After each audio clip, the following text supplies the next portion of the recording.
Hi, welcome back to my YouTube channel captain class. आज हम लोग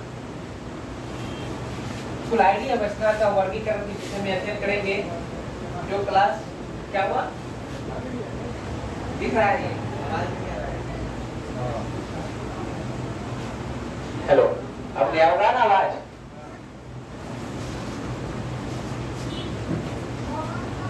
वेलकम बैक कैप्टन क्लास। आज हम लोग क्लास 12 का कुलाइडी अवस्था का वर्गीकरण के विषय में अध्ययन करेंगे। यानी आज का जो सेशन है वो सेशन है कुलाइडी अवस्था का वर्गीकरण। कुलाइडी अवस्था का वर्गीकरण। तो कुलाइडी अवस्था का जो वर्गीकरण हुआ है वो 3 आधार पर हुआ है। कितने आधार पर हुआ है? 3 आधार पर हुआ है कुलाइडी अवस्था का वर्गीकरण। पहला है भौतिक अवस्था के आधार पर। तो भौतिक अवस्था के आधार पर 3 है, ठोस, द्रव और गैस। इसमें ठोस और द्रव, गैस और द्रव की बात करेंगे तो बादल आ जाएगा, है ना। द्रव की बात करेंगे तो ये पायस आ जाएगा। इस तरह से इसमें आता है ठोस, द्रव और गैस जो है इसके भौतिक अवस्था के आधार पर वर्गीकृत किया हुआ है। हो गया। उसके बाद है अनोन्य क्रिया की प्रकृति के आधार पर। अनोन्य क्रिया की प्रकृति के आधार पर अगर वर्गीकरण हुआ है तो ये 2 प्रकार के हैं। पहला है लायोफोबिक और दूसरा है लायोफिलिक। पहला क्या है? लायोफोबिक और दूसरा है लायोफिलिक। लायोफोबिक कहा जाता है द्रव विरोधी। लायोफोबिक मतलब क्या हो सकता है? द्रव विरोधी। और लायोफिलिक का मतलब द्रव से नहीं। लायोफोबिक जो होगा वह परिक्षिप्त अवस्था में इनके कण छोटा होगा। उसका कण क्या होगा? छोटा होगा। परिक्षिप्त अवस्था में इसका कण छोटा होगा और आसानी से कुलाइड अवस्था में नहीं बदलेगा। ठीक ना। जो आसानी से कुलाइड अवस्था में नहीं बदलेगा और उसका परिक्षिप्त अवस्था में कण छोटा होगा उसको कहा जाता है लायोफोबिक। क्या कहेंगे उसको? लायोफोबिक कहेंगे। उदाहरण के लिए होता है इसका आर्सेनिक सल्फाइड, फेरिक सल्फाइड और सोना, है ना। ये तीनों जो है ये लायोफोबिक का उदाहरण है और ये द्रव विरोधी होते हैं। क्या होते हैं? ये द्रव विरोधी है। उसके बाद लायोफिलिक यानी द्रव से नहीं। लायोफिलिक का मतलब द्रव से नहीं है। अब लायोफिलिक का मतलब द्रव से नहीं है तो इसमें क्या होता है कि परिक्षिप्त अवस्था में जो इनके कण होते हैं वो कण बड़ा होता है। कण क्या होता है? बड़ा होता है। परिक्षिप्त अवस्था में कण जो होता है वो बड़ा होता है और ये आसानी से बदल जाते हैं। किसमें? कुलाइडी अवस्था में आसानी से चेंज हो जाएंगे।